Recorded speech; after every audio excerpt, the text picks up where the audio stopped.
Thank you, Mr. Mullen. I want to share my screen. And so this is an opportunity that I wanted to take, and please indulge me, those in the crowd and online and in our board, because I think this is important time to pause and really think about where we've come in a year.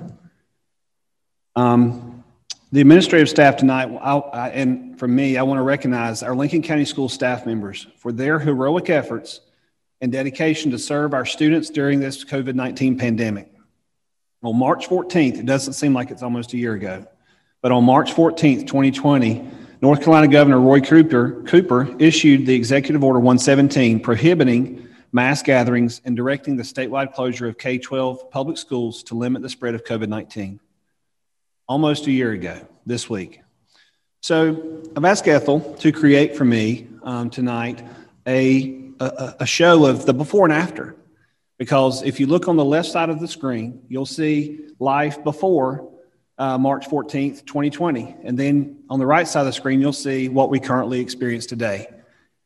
Look at those pictures as I talk through some highlights. And I'm so glad our people have stayed from our schools, because it's important that in our departments and our schools hear the comments and recognize that we see you. I see you. And I see your struggles, and I see your excitement, and I see your opportunities to overcome. Because we definitely have, as I said before, we have some fantastic people. So here we go. And I want to start us off, if you can think about when I looked at the definition of what is a hero. A hero is defined as a person admired or idealized for outstanding achievements or qualities, a special person who faces adversity by feats of ingenuity, strength, and courage. And so with that, I want to play this 1.5-minute video for you, if you will bear with me. Drill sergeant once told me that integrity is doing the right thing when nobody's looking. That's what a hero is, and I think heroes come in all forms. A hero to me is somebody who's willing to step up, not because they're asked to, but simply because they know it's the right thing to do. A brave individual who goes out of his or her way to protect others. I've seen heroes in the military, served alongside them. A hero is someone who will give up their freedoms, their safety, for your freedom and for your safety. All of our military members who signed that dotted line. Sacrificing everything, doing whatever it takes to help another. Life, limb, love of family, whether it's freedom or those in need. I consider every person that fights for our country a hero. Doesn't do it for the money, doesn't do it for the fame. They don't care about, the recognition that they're going to get from it. The spontaneity of reacting or sacrificing and giving up of themselves just to help another human being. A hero to me is my mother. My dad is a former vet from the Navy. My mom was the first woman in the Florida Air National Guard. I couldn't have a better hero. She's my hero. Una persona extraordinaria que lucha para salvar este gran país. Hero is someone who faces insurmountable circumstances, but yet still puts himself out there. Someone who puts the team first. Someone that's willing to lay it all on the line. Even when they're scared, they give all they got, and sometimes you got to stand up for people who can't stand up for themselves.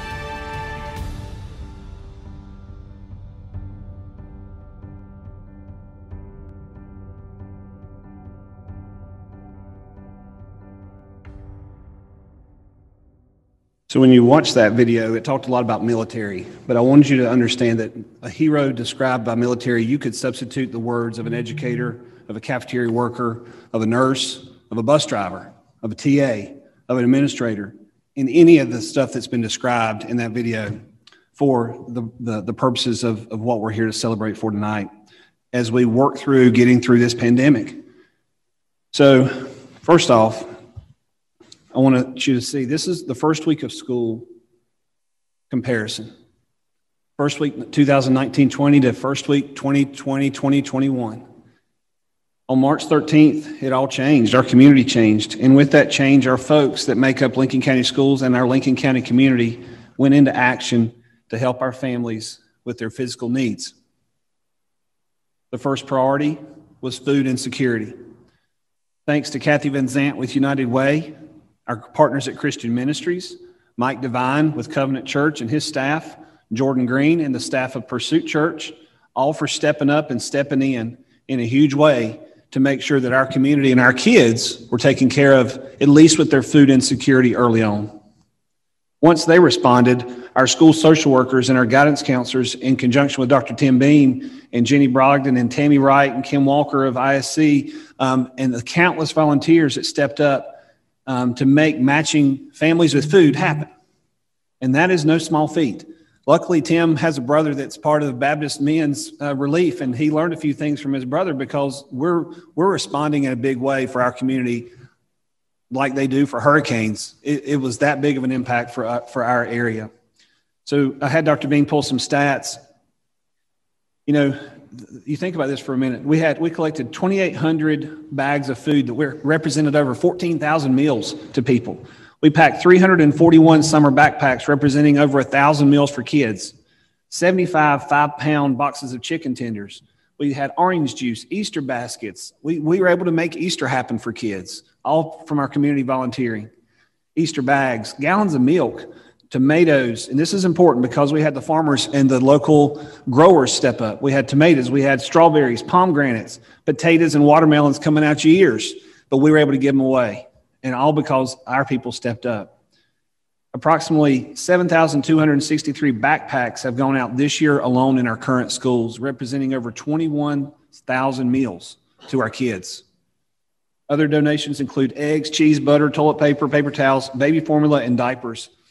We've been able to give away 2,600 boxes of food and gallons of milk through a USDA grant, and that's been a blessing that we were able to get that. That represents 85,000 pounds of food. Imagine, you know, grocery trip to Walmart was hard enough. Imagine 85,000 pounds of food, and that lasted over a 5-week period of time. And again, I give credit to those people I mentioned before to make that all happen for our area. We had monetary donations of over $9,000 given to help us support our community and our kids. We've had a lot of people show up in support of this community and by using Lincoln County Schools as the conduit. And that's been our point of service during this whole year. We've been able to serve before we were able to educate, and that was important. Here, child nutrition, in combination with our community response, our child nutrition staff organized to pull off an amazing feat week after week. 2 days after this closure, our child nutrition department began meal service to our community. 10 days later, we began 7-day-a-week meal service. 48 employees worked every day, March to May. 32 employees worked every day, June to August. And then from March to August, we were able to serve and prepare over 740,000 meals out of our little kitchens. And all of it was free. Of these, 164,000 of these meals were delivered on our yellow buses and in conjunction with our food bus with Atrium. And that's an important partnership that we have with Atrium, but also the ingenuity that we're able to be a little different with our funding and different with our people and different with our staffing. And we put food on the bus, and we were still able to employ bus drivers. We were still able to employ people to do what we pay them to do and to make an impact for the community. Once we returned to school in August, we have 76 child nutrition employees that have shown up to work, and they produce over 30,000 meals a week for our grab-and-go meal service, in addition to their normal meal responsibilities to our students that are coming face-to-face. And this is huge. As of March 5th, 2021, our child nutrition department has reached 1,777,470 meals served to our students in our community. And by our 1-year anniversary, which will be the 13th, we're anticipating reaching the 1.85 million mark. Shelley really wanted to get to 2 million by the anniversary, but we're just going to be a few weeks shy. But think about that, y'all. Our little child nutrition department, and I say that with the most fondness of endearment because Shelley knows I love her ladies, they were able to work their fannies off to provide for everybody. To pull this off, though, our bus drivers, our TAs, and our other staff all had to assist with delivery each day and on the Wednesday grab-and-go events. We had random people helping on grab-and-go just to make it all happen because that's what we do here. It doesn't matter your role. If there's a job to be done, we all do it. Then when school returned, our bus drivers began picking up our kids and dropping them back off, which everybody was glad to see that event happen. Finally, we see kids again. We were gone from March to August with no kids, and we start seeing them back. We pick over 3,000 students a day on our yellow bus fleet right now. We don't have everybody back, but 3,000 kids a day ride to and from school. We drive over 5,400 miles a day in the cheese wagons across this county with the new responsibility of monitoring the social distance rules and the disinfecting rules that we all have to love to learn, or learn to love at this point, because that's just part of our role. Along with our fleet of drivers, our mechanic and our transportation department staff have seen new challenges related to their roles that they probably never thought would happen in their career. But they've responded in a big way to keep us rolling and on the road each day. Speaking of disinfecting, our custodians are another group to recognize for their service today. Their role 1 year ago shifted tremendously. You see here, Pauline, bless her, she is filling in at North High, no mask, mopping, doing her thing. And you see over on the other side, wearing a mask, using a pump sprayer, disinfecting the hound out of everything that somebody could touch. You know, their roles changed, and not just their roles, the teachers' roles. Teachers became disinfecting people along with teaching and everything else. But that's just, again, what we do.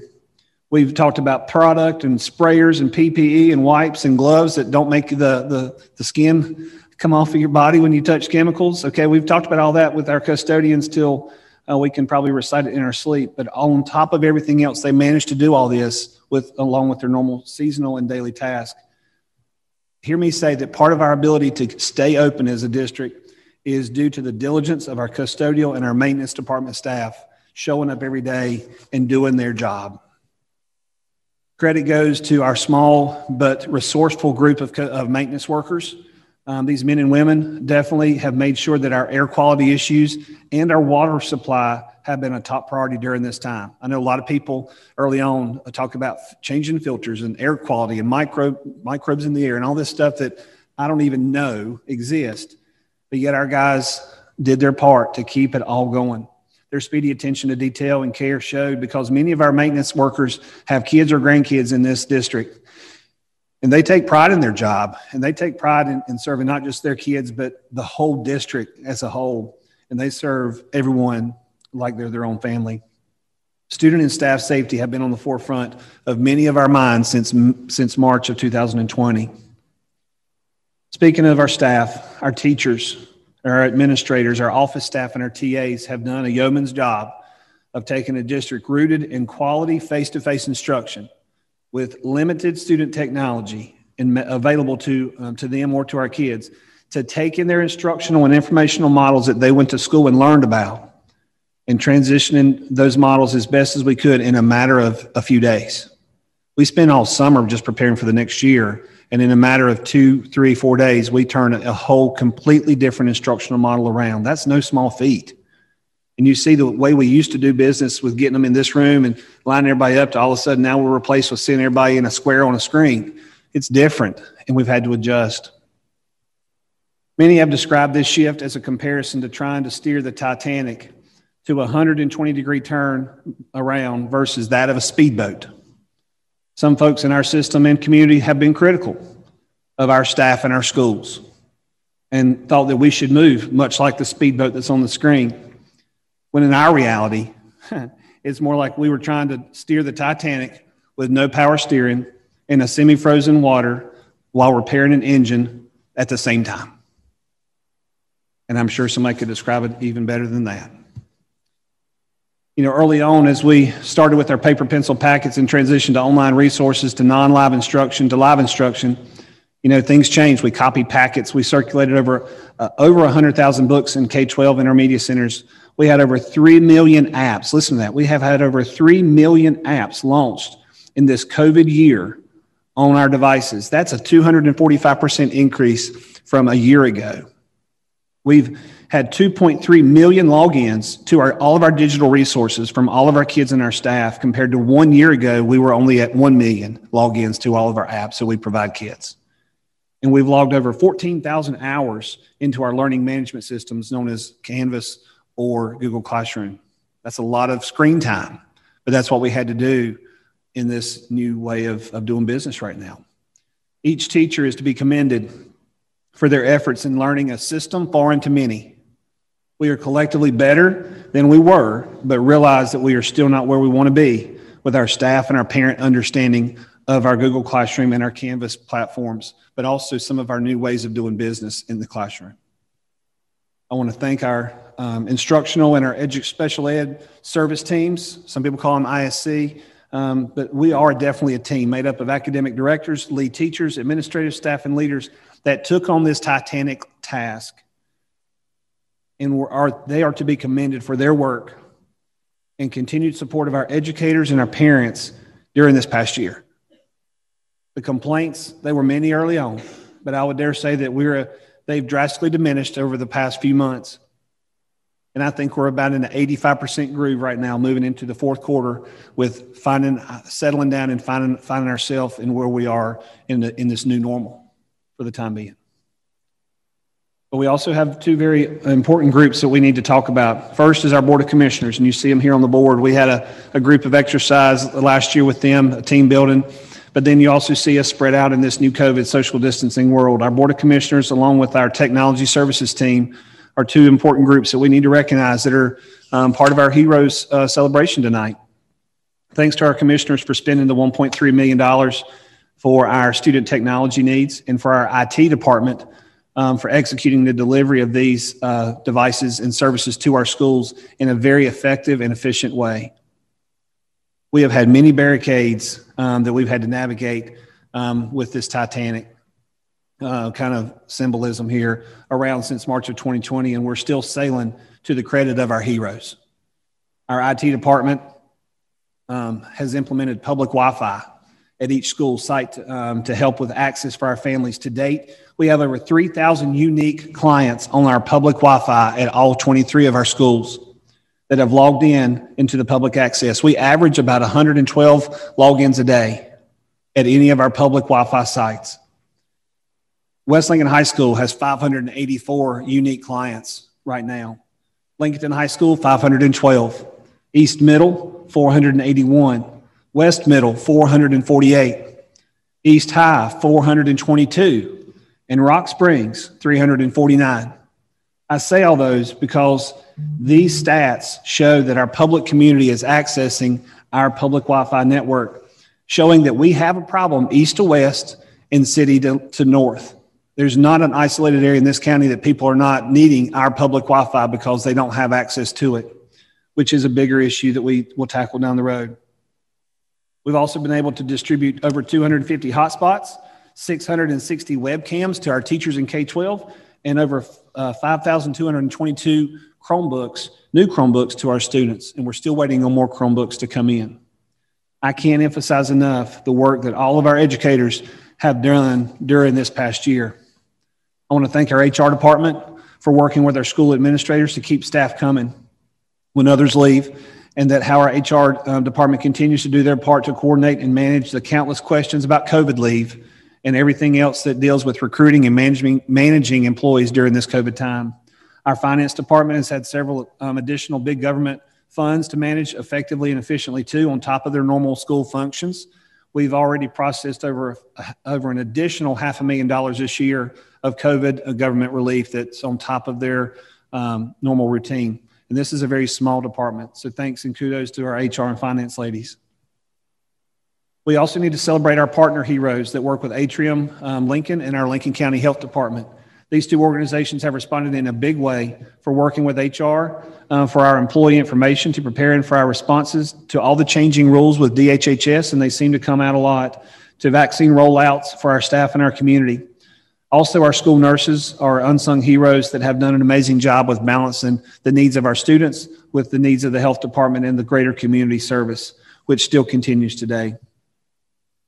A hero salute also goes to you, the board of past and the board of present. Your progressive stance has pushed our district out to the front of the line. Although we may have been seen as different early on from our surrounding counties, we owe our push to respond in this manner to the beliefs that have been held by the board as a whole. Now, Lincoln County Schools is seen as a leader in our plan to serve students in our community in the right way, in the safe way. We balance the needs of our students with the fears of the unknown. Lincoln County Schools put practices into place and set clear procedures for everyone to look for and to look where it's gotten us today. We've successfully stayed open. We've expanded our doors and expanded the students that we serve. I'm glad to report today that we only have 13% of our students, that's a little bit over 1,400, that are on full remote. That has continued to drop dramatically since the beginning of the year. And we sit around 70% of students that are face-to-face in our buildings, K-12, on any given day. between our middle schools to high schools to elementaries. As a county, we've broke the under 5% positivity mark. That's huge for our county. And Rusty told me the other day that we have seen now numbers that for our system, from our students and our staff, COVID numbers are as low as they were in October of 2020. So we have definitely made progress. And 2 days last week, we did a little celebration because we had no new COVID cases to report. And so that was a huge celebration. There's not been a week since we started this that we've not had every day somebody to report. This is just a good example, though, of our students, our teachers, administrators, and our staff, and our coaches, and our ADs, and our parents for all doing their part, even when it's hard. We are all tired of mask breath. Hear me say that. I'm one of them. Tired of asking the same questions in the morning at car rider duty. I know you elementary folks definitely are. I'm tired. I know everyone's tired of getting their temperature checked everywhere they go, and they're weary of logging into yet another Google or a Zoom meeting. We are tired of not seeing the smile on kids' faces and instead having to learn how to read smiles with their eyes. And it's a different skill set nowadays. We're balancing the act of managing mask placement while all the while trying to demonstrate, trying to coach, trying to teach.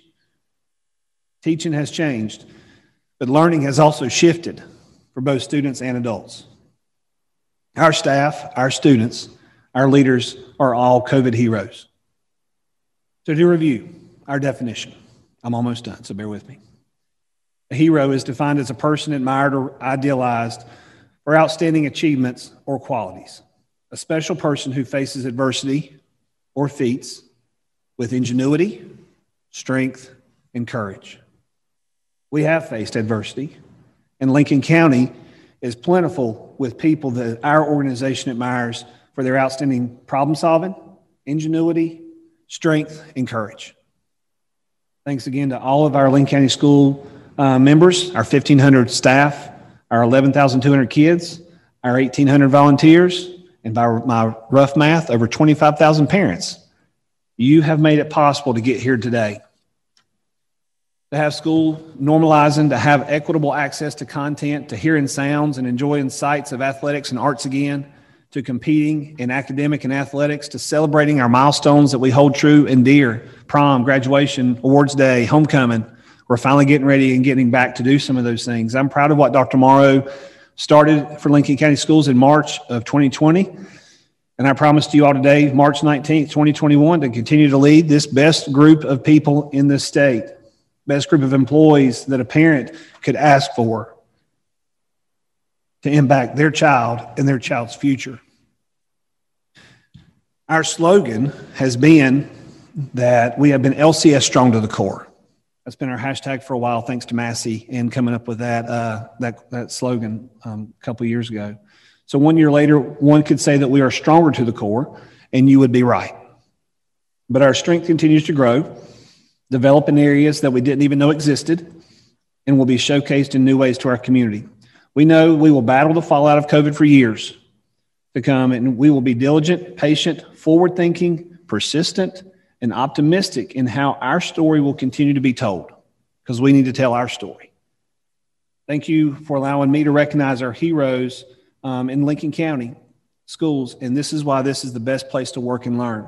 So I want to direct you to a quote on the board here. This is a paraphrase from James 1:2 out of the Bible. It says, "Consider it a sheer gift, friends, when tests and challenges come at you from all sides. You know that under pressure, you are forced into the open and you show your true colors." For that, I'm grateful for the colors being shown here tonight by our administrators and our staff in our community. Thank you for being our heroes during this last year. And our schools and our departments, you will get a certificate from my office that I hope you will display with pride and let your staff know that we appreciate their efforts in this last year. Thank you.